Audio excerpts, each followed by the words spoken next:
Olá, querida, muito bom dia, paz do nosso Senhor e Salvador Jesus Cristo, amém? Eu sou a Sônia Fiuza, conforme você já deve saber, e estou aqui mais uma vez diante de você para tratar com você a respeito daquilo que para mim é o mais interessante de ser tratado, amém? Que é a palavra de Deus, o que a Bíblia nos diz sobre as nossas vidas, para as nossas vidas. Quero mais uma vez voltar a Hebreus 11, uma carta poderosa, uma carta que não tem um autor conhecido. Há suspeitas quanto à autoria dessa carta. Particularmente, eu penso que seja o apóstolo Paulo, pela forma de escrever que ele tinha, que ele tem, que é muito peculiar. Por outro lado, talvez a dúvida que existe com respeito à autoria desta carta seja porque todos os autores de todos os livros e epístolas da Bíblia Sagrada têm uma mesma característica ao escrever. É muito lindo isso, né? Então, talvez daí advenha a dúvida e talvez até não necessite se saber quem foi exatamente que escreveu. É só saber que alguém escreveu inspirado por Deus. Que você tenha essa visão quando ler a palavra de Deus, quando alguém estiver perto de você te falando alguma coisa pertinente à Bíblia. Amém? Que ela é um conjunto de livros, uma mini biblioteca com livros, cartas, epístolas, escritos por homens inspirados por Deus. Em nome de Jesus, amém? Hebreus 11, Novo Testamento, diz assim: Ora, a fé é a certeza de coisas que se esperam, a convicção de fatos que se não veem, pois pela fé os antigos obtiveram bom testemunho. Pela fé, entendemos que o universo foi formado pela palavra de Deus, de modo que o visível veio a existir das coisas que não aparecem. Pela fé, Abel apresentou a Deus mais excelente sacrifício do que Caim, pelo qual obteve testemunho de ser justo, tendo a aprovação de Deus quanto às suas ofertas. Por meio dela, também, mesmo depois de morto, ainda fala. Pela fé, Enoque foi trasladado para não ver a morte. Não foi achado, porque Deus o trasladara. Pois antes da sua trasladação, obteve testemunho de haver agradado a Deus. De fato, sem fé é impossível agradar a Deus, porquanto é necessário que aquele que se aproxima de Deus creia que Deus existe e que Deus se torna galardoador daqueles que o buscam.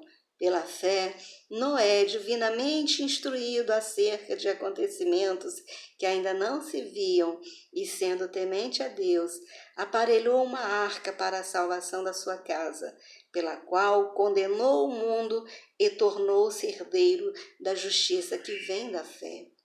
Pela fé, Abraão, quando chamado, obedeceu, a fim de ir para um lugar que deveria receber por herança, e partiu sem saber aonde ia. Pela fé, peregrinou na terra da promessa como em terra alheia, habitando em tendas com Isaque, com Jacó, herdeiros com ele da mesma promessa, porque aguardava a cidade que tem fundamentos, da qual Deus é o arquiteto e edificador. Pela fé, também a própria Sara recebeu poder para ser mãe, não obstante o avançado da sua idade, pois teve por fiel aquele que lhe havia feito a promessa. Por isso também de aliás, já amortecido, saiu uma posteridade tão numerosa como as estrelas do céu e inumerável como a areia que está na praia do mar. Todos estes morreram na fé sem ter obtido as promessas, vendo-as, porém, de longe e saudando-as e confessando que eram estrangeiros e peregrinos sobre a terra, porque os que falam desse modo manifestam estar procurando uma pátria, e se na verdade se lembrassem daquela de onde saíram, teriam a oportunidade de voltar. Mas agora aspiram a uma pátria superior, isto é, celestial. Por isso, Deus não se envergonha deles, de ser chamado seu Deus, porquanto lhes preparou uma cidade. Pela fé, Abraão, quando posto à prova, ofereceu Isaque. Estava mesmo para sacrificar o seu unigênito, aquele que acolheu alegremente as promessas, a quem se havia dito: em Isaque será formada a tua descendência. Em Isaque será chamada a tua descendência, porque considerou que Deus era poderoso até para ressuscitá-lo de entre os mortos, de onde figuradamente o recobrou. Pela fé, igualmente Isaque abençoou Jacó e Esaú acerca de coisas que ainda estavam para vir. Pela fé, Jacó estava para morrer. Quando estava para morrer, abençoou cada um dos filhos de José e, apoiado sobre a extremidade do seu bordão, adorou a Deus. Pela fé, José, próximo do seu fim, fez menção do êxodo dos filhos de Israel, bem como deu ordens quanto aos seus próprios ossos. Pela fé, Moisés, apenas nascido, foi ocultado por seus pais durante 3 meses, porque eles viram que a criança era formosa e também não ficaram amedrontados pelo decreto do rei. Pela fé, Moisés, quando já homem feito, recusou ser chamado filho da filha de Faraó, preferindo ser maltratado junto com o povo de Deus a usufruir prazeres transitórios do pecado, porquanto considerou o opróbrio de Cristo por maiores riquezas do que os tesouros do Egito, porque contemplava o galardão. Pela fé, ele abandonou o Egito, não ficando amedrontado com a cólera do rei. Antes, permaneceu firme como quem vê aquele que é invisível. Pela fé, celebrou a Páscoa e o derramamento do sangue para que o exterminador não tocasse nos primogênitos dos israelitas. Pela fé, atravessaram o Mar Vermelho como por terra seca, tentando os egípcios, ficaram tragados de todo. Pela fé, ruíram as muralhas de Jericó depois de rodeadas por 7 dias. Pela fé, Raabe a meretriz não foi destruída com os desobedientes, porque acolheu com paz os espias. E que mais direi eu? Certamente me faltará tempo necessário para referir o que há a respeito de Gideão, de Baraque, de Sansão, de Jefté, de Davi, de Samuel e dos profetas, os quais, por meio da fé, subjugaram reinos, praticaram a justiça, obtiveram promessas, fecharam a boca de leões, extinguiram a violência do fogo, escaparam ao fio da espada, da fraqueza tiraram força, fizeram-se poderosos em guerra, puseram em fuga exércitos de estrangeiros. Mulheres receberam pela ressurreição seus mortos. Alguns foram torturados, não aceitando seu resgate, para obterem superior ressurreição. Outros, por sua vez, passaram pela prova de escárnios, de açoites, sim, até de algemas e prisões. Foram apedrejados, provados, cerrados pelo meio, mortos a fio de espada. Andaram peregrinos, vestidos de peles de ovelhas e de cabras, necessitados, afligidos, maltratados, homens dos quais o mundo não era digno.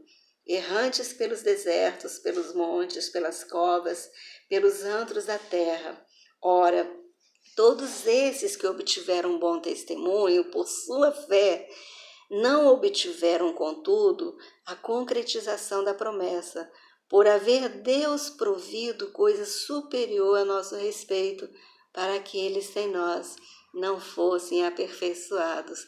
E o capítulo 12 diz assim: portanto, também nós, visto que temos a rodear-nos tão grande nuvem de testemunhas, desembaraçando-nos de todo o peso e do pecado que tenazmente nos assedia, corramos com perseverança a carreira que nos está proposta, olhando firmemente para o autor e o consumador da fé, Jesus, o qual, em troca da alegria que lhe estava proposta, suportou a cruz, não fazendo caso da ignomínia, e está assentado à destra do trono de Deus. Considerai, pois, atentamente aquele que suportou tamanha oposição dos pecadores contra si mesmo, para que não vos fatigueis desmaiando em vossa alma. Amém? Aqui nós lemos que pela fé homens e mulheres realizaram obras grandiosas, né?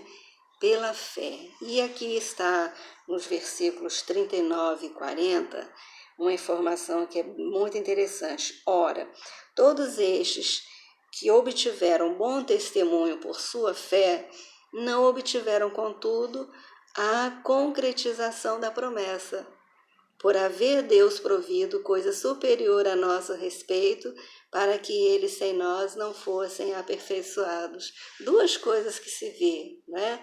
A primeira é que, na qualidade de hebreus, eles tinham tudo pronto para eles, né? Conforme está escrito em João capítulo 1, ele veio para os seus. Então, se Jesus, a lida existisse de nós, eles herdariam o que seria de Deus para eles, né? E nós não teríamos nada. Então, eles obtiveram um bom testemunho por causa da sua fé, mas eles não obtiveram a concretização da promessa. A promessa era o Salvador Jesus, o Messias esperado, né?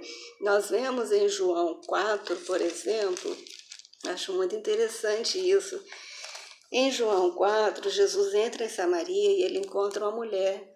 E esta mulher, depois que Jesus fala com ela, por exemplo, uma palavra muito contundente, ela sai de lá, deixa o cântaro e vai até as pessoas na cidade e diz: Ora, olha, venham comigo e vejam o homem que falou tudo a respeito da minha vida.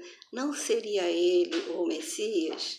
Nós vemos em Lucas, capítulo 19, o Zaqueu, o publicano, cobrador de impostos, um homem mal visto e malquisto na sua época, porque ele trabalhava para os romanos, ele era um instrumento interno da maldade externa cometida contra Israel. E ali, óbvio, ninguém gostava dele, porque se ele tinha que cobrar 10 reais, ele cobrava 50, os 40 ele colocava no próprio bolso. Não é? Então, ele não era uma pessoa de boa conduta. Entretanto, ele era judeu, ele também esperava a promessa. E por esperar a promessa, ele tendo ouvido falar de Jesus, tudo quanto Jesus fazia, ele já ficou, né, com a pulga atrás da orelha. Será este o Messias? E então ele correu, por ser baixinho, subiu em um sicômoro, uma árvore, e lá do alto ele ficou observando todas as movimentações até que Jesus passou próximo àquela árvore e disse a ele: Zaqueu, desce depressa, porque hoje me convém ficar em tua casa. Então, nós vemos que mesmo os outros tantos que no Novo Testamento não foram citados em Hebreus 11, estavam esperando a promessa. A promessa é Jesus. Amém, querido, querida? Nós precisamos trabalhar com essa perspectiva. E eu, às vezes, fico assim um pouco triste, porque a gente vê que as pessoas não estão esperando a Jesus. As pessoas não desejam Jesus. E as pessoas, por conta disso, rejeitam quando nós falamos sobre Jesus. Quando nós lhes apresentamos a oportunidade de serem salvas, de contemplarem uma perspectiva que é eterna, não é? Porque hoje se está no carnaval. O carnaval acaba daqui a pouco, amanhã já não existe mais. E com ele se tem uma série de históricos malignos, jovens grávidas sem saber muitas vezes até quem é o pai da criança, né? Crianças que vão nascer sem pai, crianças que vão nascer com deformidades, crianças que vão nascer sem qualquer tipo de cuidado, de carinho, de amor, né? E vamos ver pessoas sobrecarregando o sistema de saúde. Já estamos vendo as polícias sobrecarregadas com as demandas oriundas do alcoolismo, das drogas, né, da violência. Então, esse legado do carnaval A gente não precisa nem falar, porque todo mundo vai, né? Está todo mundo frequentando um bloquinho, um blocão, saindo pelas ruas, os homens vestidos de mulher, as mulheres quase nuas ou nuas, coisas assim tão terríveis, né? Rainhas de bateria com fantasias avaliadas em 300 mil reais, ou seja, dá para comprar uns 2 apartamentos ali, né? Pelo menos para colocar pessoas. E aí a gente vê uma perspectiva tão ruim, tão feia, mas que é abraçada pelas pessoas, né? Mas nós lemos em Hebreus 12, corramos com perseverança a carreira que nos está proposta. É um convite, corra com perseverança, não fique parando para ver aquilo que você não precisa ver. No livro de Gênesis tem uma passagem que mostra quando Jacó parou com toda a caravana dele, seus filhos, eram 11, né? E entre os filhos havia uma moça que era a filha caçula, a Diná, e essa jovem ficava, né, olhando por cima do muro o que estava acontecendo do outro lado. E uma certa vez, então, ela foi estuprada e gerou uma grande confusão, problemas enfim, muito grandes para a família de Jacó, aquela conduta daquela jovem, né, que deveria estar coesa com a família, junto com a família, no seio da sua família. E a proposta da Bíblia Sagrada é que estejamos coesos com o Senhor, no seio da família do Senhor, da família de Cristo, à espera dele, que é a nossa promessa. Jesus vai voltar, querido, querida. Jesus vai voltar para buscar a sua igreja. Não é igreja de alvenaria. Algumas são construídas com palha, outras são construídas com madeira, né? A depender dos locais aonde estão os servos de Cristo Jesus, conduzindo o rebanho de Cristo Jesus confiado a eles, né? Há diversas formas entre os índios, entre as populações ribeirinhas, enfim, há várias formas de construção de templo, mas o templo que Jesus vai vir buscar, a igreja que ele vai vir buscar, ela é de carne e osso, sou eu, você, todos aqueles que aceitarem a Jesus Cristo como seu único e seu suficiente Salvador. Todos aqueles que entenderem que Deus provisionou algo de muito grande, como ele provisionou para aqueles homens, que aqui na carta aos Hebreus, no capítulo 11, está dito que eram homens dos quais o mundo não era digno. E quando nós paramos para ver tudo quanto nós vemos, nós ficamos com vontade de Deus nos levar, porque não é um mundo digno daquilo que a gente anseia, daquilo que a gente sabe que pode ansiar, desejar, né? Mas conforme foi dito com respeito a Abraão, né? Isaac, Jacó, que peregrinaram por terras alheias, né? Eles peregrinaram pela terra prometida como se eles fossem estrangeiros, né? Eles não se apegaram às coisas daquelas terras, às coisas materiais, às coisas deste mundo. Então, o convite de hoje é para que você faça a mesma coisa. Você não se apegue às coisas desta terra, às coisas deste mundo. Você não se dedique a elas. Você o só referir-se a elas já é ruim. A Bíblia diz isso, né? Quanto mais estar no meio delas. Eu gosto muito de Raabe, que foi a personagem que eu trabalhei na última mensagem, não é? A Raabe não quis ser destruída junto com os desobedientes. Ela era prostituta, mas ela não gostava daquilo que ela fazia. Por conta de não gostar daquilo que ela fazia, no momento em que ela viu que a salvação estava perto e o juízo também, imediatamente ela pediu que ela fosse salva juntamente com a casa dela. E ela foi. Deus deu para ela coisa assim tão grande, tão bonita, né? Porque ela foi levada para junto do povo de Israel e ela ali se casou com um judeu, Salmão. E ela gerou um filho e por conta desse casamento, ela passou a fazer parte da genealogia de Jesus. Hebreus 11, a galeria dos homens da fé. Aqui retrata a vida de pessoas encontradas no Antigo Testamento. E nós estamos entre as que estão citadas no Novo Testamento. O livro de Atos dos Apóstolos é um livro em que nós devemos constar como aqueles que depois de Cristo continuaram as suas obras, e ele disse: obras maiores fareis. Que você, querido, querida, deseje fazer obras maiores do que as que você ouve as pessoas dizendo para você, que foram feitas pelo povo de Deus, que estão sendo feitas pelo povo de Deus.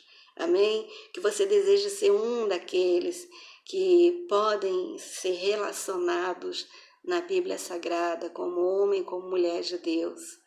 Jesus falou com respeito à mulher que lavou os seus pés com as suas lágrimas e enxugou os pés de Jesus com seus próprios cabelos e derramou sobre ele um perfume extremamente caro.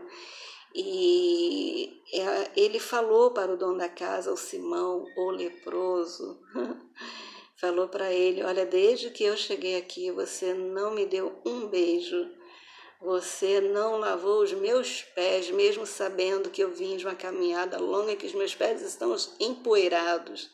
Esta aqui, desde que eu cheguei, não cessa de beijar os meus pés e de lavá-los com as suas lágrimas.